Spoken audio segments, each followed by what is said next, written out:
Hi అండి, hello, welcome back to మిలియం vlogs. So first of all ఈ video అయితే most awaited video అనమాట. తప్పకుండా వీడియో మొత్తం కంప్లీట్గా చూసేయండి. సో ఈ వీడియో దేనిపైన ఉంటుంది ఏంటి అనేది మీరు ఆల్రెడీ థంబ్నెయిల్లో చూసే ఉంటారు కదా. సో ఏం లేదండి, మన తెలుగు మీడియం వాళ్ళకి ఇంగ్లీష్ అంటే ఫస్ట్ నుండి కొంచెం అదే ఉంటుంది. సో ఎలా పాస్ అవ్వాలి, ఎలా రాయాలనేది ఉంటుంది. సో వాళ్ళ కోసం అయితే మెయిన్లీగా ఈ వీడియో చేయడం జరిగిందనమాట. ఇంగ్లీష్ ఎగ్జామ్ అనేది ఏ విధంగా చదవాలి, ఏ విధంగా చదివి ఏ విధంగా రాస్తే పాస్ అవుతారు అనే దానిపైన ఈ వీడియో అయితే కంప్లీట్గా చేయడం జరిగింది. సో ఇంట్రెస్ట్ ఉన్న వాళ్ళు తప్పకుండా వీడియోని కంప్లీట్గా చూసేయండి. తప్పకుండా మీరు ఈ ట్రిక్స్ కానీ ఇవి పాటిస్తే తప్పకుండా పాస్ అవుతారు. దాంట్లో ఎలాంటి అభ్యంతరం లేదు. తెలుగు మీడియం వాళ్ళే కానీ ఇంగ్లీష్ మీడియం వాళ్ళే కానీ ఎవరు కానీ తప్పకుండా పాస్ అవుతారు. సో ఒకసారి అయితే వీడియోని కంప్లీట్గా చూసేయండి. అండ్ ఫస్ట్ టైం కాక మన వీడియోస్ కాక చూస్తున్నట్టయితే ఒకసారి మన ఛానల్ని విజిట్ చేసి మీకు మన వీడియోస్ నచ్చినట్టయితే తప్పకుండా సబ్స్క్రైబ్ చేసుకొని పక్కనే ఉన్న బెల్ ఐకాన్ని క్లిక్ చేసినట్టయితే వీడియోస్ పెట్టగానే నోటిఫికేషన్లో వస్తాయి. అండ్ మోస్ట్లీ మన ఛానల్ ఎవరైతే ఓపెన్ డిగ్రీ చేయాలనుకుంటున్నారో, ఎవరైతే ఓపెన్ డిగ్రీ చేస్తున్నారో వాళ్ళకైతే చాలా యూస్ఫుల్ అవుతుంది. సో ఇదనమాట వీడియో. ఇంకా లేట్ చేయకుండా వీడియోలోకి వెళ్ళిపోదాం. ఇక్కడ నా దగ్గర ఉన్న కొన్ని పేపర్స్ అయితే నేను చెప్పడం జరుగుతుంది. ఇక్కడ 4th సెమిస్టర్ది అండ్ అలాగే ఇక్కడ ఫస్ట్ సెమిస్టర్ది and 4th semester functional English paper అయితే నా దగ్గర ఉన్నాయి.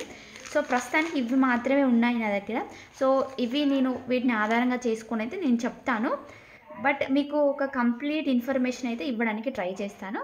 ఓకేనా? సో ఫస్ట్లీ మనకి ఇంగ్లీష్ పేపర్ వచ్చేసి 60 మార్క్స్ ఉంటుంది. ఇక్కడ చూడండి 60 మార్క్స్ ఉంటుంది. అండ్ పాస్ మార్క్స్ వచ్చేసి 24. మనకి ఇక్కడ టార్గెట్ వచ్చేసి మనము 30 మార్క్స్కి పెట్టుకున్నామండి. 30 మార్క్స్ టార్గెట్ పెట్టుకున్నాము. ఎందుకంటే 24 అంటే 24 రావు కదా, ఒకసారి ఎక్కువ వేయచ్చు, తక్కువ వేయచ్చు. సో వాట్ ఎవర్ మనము 30 మార్క్స్కి అయితే టార్గెట్ పెట్టుకున్నాము. సో పాస్ అవ్వడానికి గుడ్ స్కోర్ అంటే ఇంకా చదవాలి, ఇంకా కష్టపడాలి. బట్ జస్ట్ పాస్ అవ్వడం చాలు మేడం మాకు అంటే ఇది సరిపోతుంది. ఓకేనా? ఇంకా వీడియోలోకి వెళ్ళిపోదాం. మనకి ఫస్ట్ నేను సెక్షన్స్ ఎక్స్ప్లెయిన్ చేస్తాను. సెక్షన్ ఏ వచ్చేసి 3x6 అనమాట.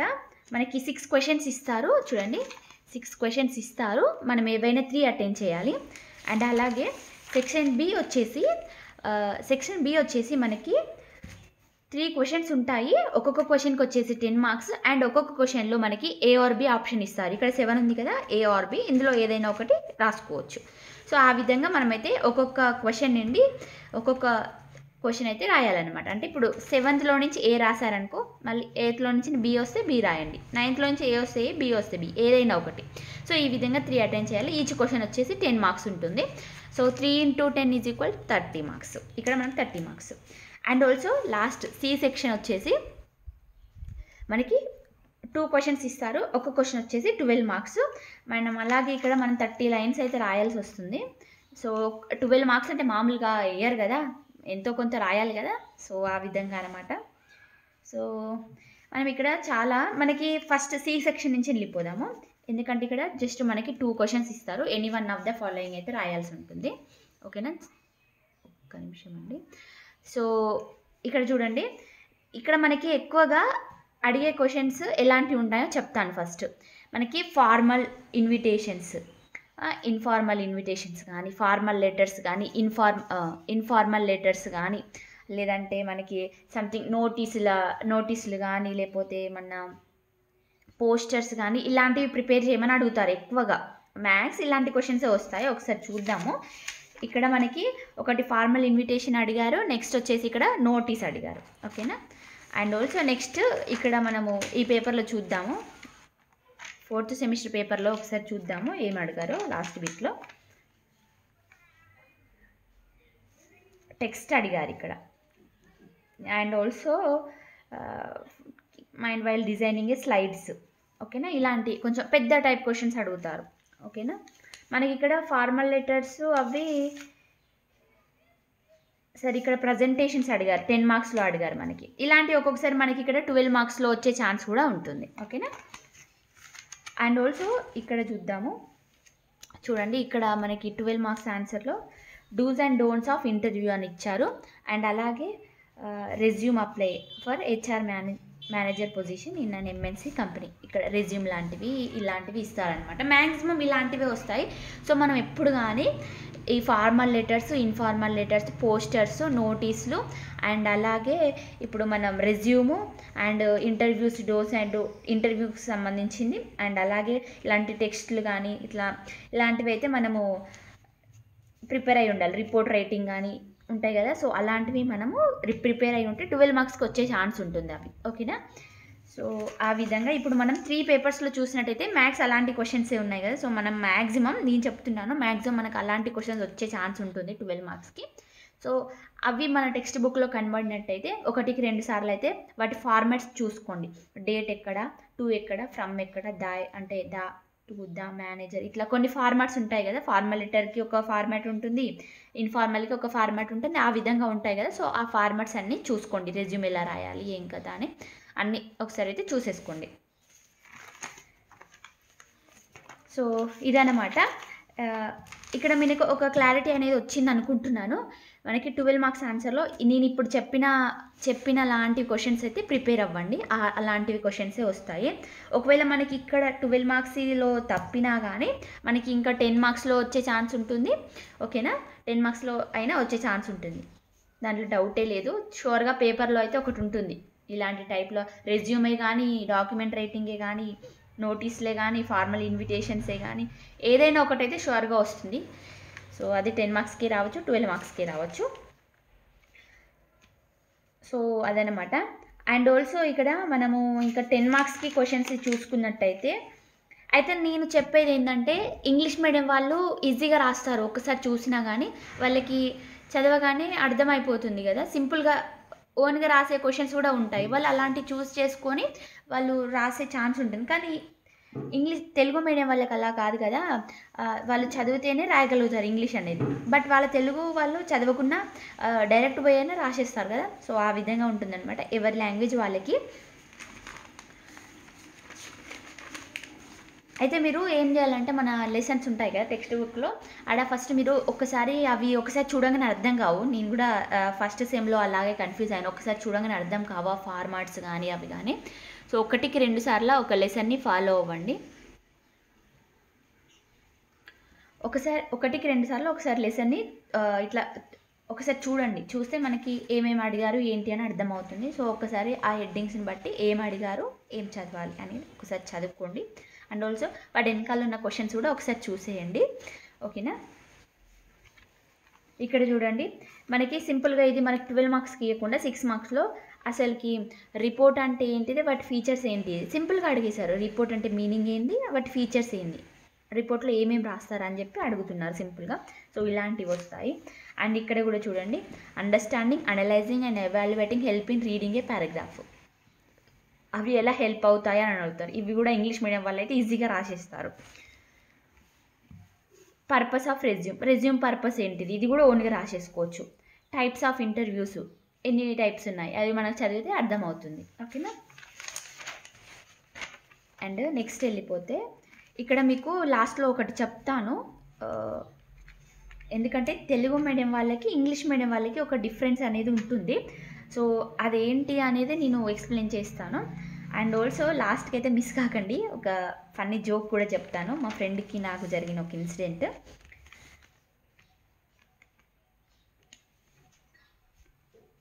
ఇక్కడ చూడండి, right A report on problem faced by students in overseas education. So ఇక్కడ మనకి పారాగ్రాఫ్ ఈజీగా, ఇది ఈజీగా. ఇక్కడ పారాగ్రాఫ్ ఇచ్చారు, సింపుల్గా దాన్ని అండర్స్టాండింగ్, అనలైజింగ్ అండ్ ఎవాల్యుయేటింగ్ రాయమన్నారు. ఏముందండి, సింపుల్గా అండర్స్టాండింగ్ అని హెడ్డింగ్ పెట్టి కొంచెం పారాగ్రాఫ్ రాసి, మళ్ళీ తర్వాత అనలైజింగ్ అని హెడ్డింగ్ పెట్టి కొంచెం పారాగ్రాఫ్ రాసి, ఎవాల్యుయేటింగ్ అని రాస్తే సరిపోతుంది. అంటే ఇది నేను చెప్పేది తెలుగు మీడియం వాళ్ళకి. ఇంగ్లీష్ మీడియం వాళ్ళకి ఒకసారి పారాగ్రాఫ్ చదువుకొని దాంట్లో అండర్స్టాండింగ్ ఏమైంది, అనలైజ్ ఏం చేశారు, ఎవాల్యుయేట్ ఏం చేశారు అనేది రాసుకోండి. బట్ తెలుగు మీడియం వాళ్ళకి ఈజీగా ఉండడానికి నేను ఈ విధంగా చెప్తున్నాను. ఈ విధంగా మీరు జస్ట్ అలా హెడ్డింగ్స్ పెట్టి రాసినా మీకు 10 మార్క్స్ అనేవి పడతాయి. ఎందుకంటే సింపుల్గా రాసుకోవచ్చు అని చెప్తున్నాను. ఓకే, అదన్నమాట. అండ్ ఆల్సో మీరు టెక్స్ట్ బుక్ వెళ్తే ఏంటంటే ఒకసారి చూడండి, 1కి 2 సార్లు ఏం ఫార్మాట్స్ అడిగారు ఏంటి అని ఒక్కసారి చూడండి. మీకు ఒక్కసారి చూడగానే అసలు ఏంది ఇది అనిపిస్తుంది. సో అట్లా కాకుండా 1కి 2 సార్లు టెక్స్ట్ బుక్ని ఫాలో అవ్వండి, తప్పనిసరిగా అర్థమవుతుంది. ఈజీగా కంప్లీట్గా అర్థమవుతుంది. అండ్ బ్యాక్ సైడ్ ఉన్న క్వశ్చన్స్ని అయితే షూర్గా ఒకసారి మళ్ళీ టెక్స్ట్ బుక్లోకి వచ్చి చూసుకోండి. అవి అయితే ఒకసారి గట్టిగా చూసుకోండి బ్యాక్ సైడ్ ఉన్న క్వశ్చన్స్.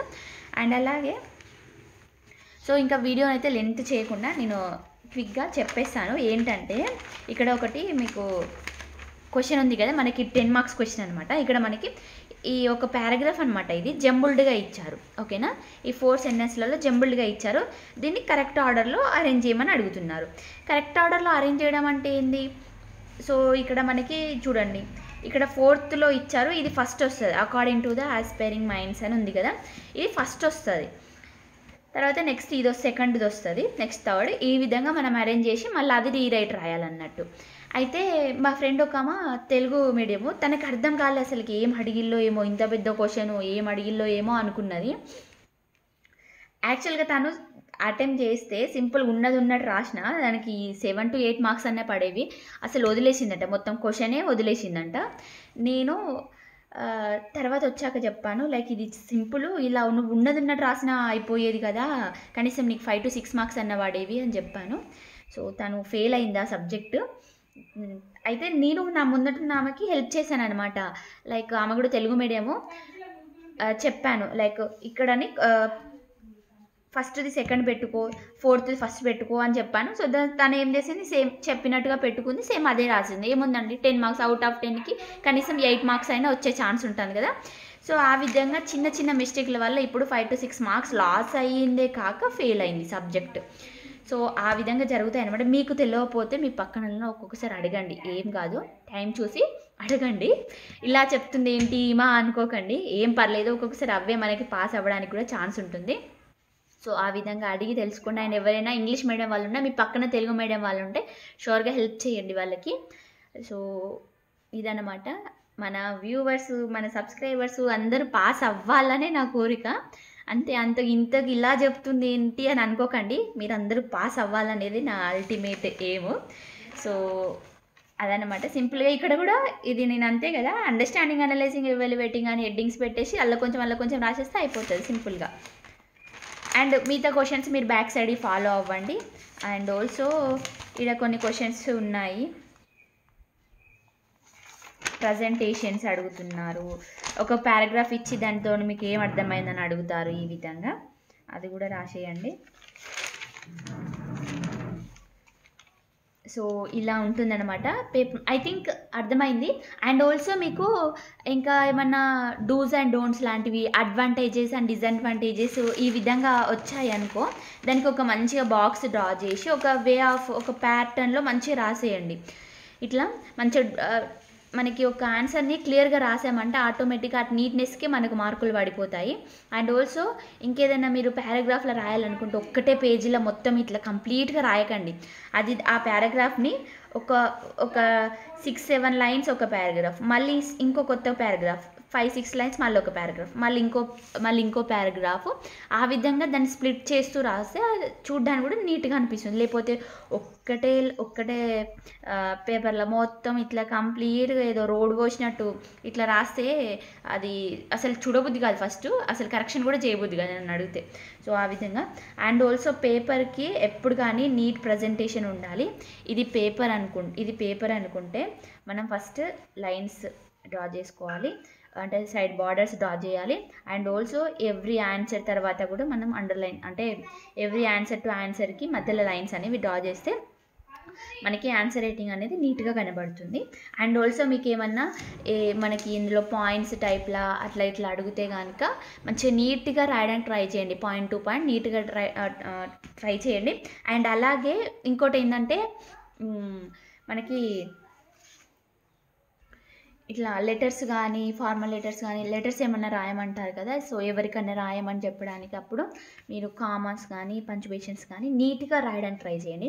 ఇప్పుడు ఫర్ ఎగ్జాంపుల్ మనకి ఫార్మల్ లెటర్ ఉందనుకోండి, డేట్, ఇక్కడ టు ద ఇట్లా రాస్తాము. ఫ్రెండ్స్కి రాసే లెటర్ ఏమో, ఫ్రెండ్స్కి రాయాలనుకుంటేనేమో డియర్ ఫ్రెండ్ అని ఇట్లా ఇక్కడ డేట్ ఇచ్చి డైరెక్ట్ డియర్ ఫ్రెండ్ అని రాసి ఇలా స్టార్ట్ చేస్తూ ఉంటాం కదా. సో అలాగనే మనం ఒక పెద్ద ఆఫీషియల్స్ వాళ్ళకి రాసేటప్పుడు టు ద ప్రిన్సిపల్, వాళ్ళ స్కూల్ కానీ, లేకపోతే రెస్పెక్టెడ్ సబ్జెక్ట్ ఏంటిది అని ఇట్లా ప్రతి ఒక్క పాయింట్ కానీ నీట్గా రాసి ఉండాలి. తర్వాత రెస్పెక్టెడ్ సార్ అని చెప్పి మన వర్క్ మనం ఏదైతే రాయాలనుకుంటామో సో అండ్ సో రాసేసి యువర్ ఫెయిత్ఫుల్లీ అని ఈ విధంగా రాయాలి కంప్లీట్గా. సో అలా నీట్గా అనేది రాస్తే మనకి ఆటోమేటిక్ మీరు ఇన్ఫర్మేషన్ అలా ఏం రాసినది కాకుండా మన ప్రజెంటేషన్ చూస్తారు. సో ఆ ప్రజెంటేషన్కి మీకు మార్క్స్ పడిపోతాయి. అలా ఇన్ఫర్మేషన్ మీకు వచ్చింది రాసేయండి, ఏం కాదు. ఫార్మాట్స్ నేర్చుకోండి, ఫార్మాట్స్ నేర్చుకుంటే ఈజీగా రాయొచ్చు. ఓకేనా? సో వీడియో అయితే లెంత్ అయిపోతుంది. అండ్ ఆల్సో నెక్స్ట్ వీడియోలో నేను చెప్పాలనుకుంది ఏంటి అంటే ఎగ్జామ్ క్వశ్చన్ పేపర్ని ఎలా మెయింటైన్ చేయాలి, ఎలా మెయింటైన్ చేస్తే ఈ మంచి మార్క్స్ వస్తాయి అని చెప్పి ఒక వీడియో చేద్దామని అనుకుంటున్నాను. సో మేబీ ఆ వీడియో అందరికి యూజ్ అవుతుంది, చాలా యూజ్ అవుతుంది అని అనుకుంటున్నాను, మెయిన్లీ ఫస్ట్ టైం రాసే వాళ్ళకు. సో అదనమాట. ఏంటంటే ఏ క్వశ్చన్ని ఎన్ని లైన్స్ రాయాలి, ఎట్లా రాయాలి, ఏ ఫార్మాట్లో రాయాలి, అసలు పేపర్ని ఏ విధంగా ప్రజెంట్ చేయాలి అనేది కంప్లీట్గా నేను ఆ వీడియోలో ఎక్స్ప్లెయిన్ చేస్తాను. సో ఆ వీడియో మేబీ ఎక్కువ టైంలో తీసుకోను, ఇలాగే 1-2 డేస్లో మళ్ళీ చేసేస్తాను. ఓకేనా? So thank you, bye bye.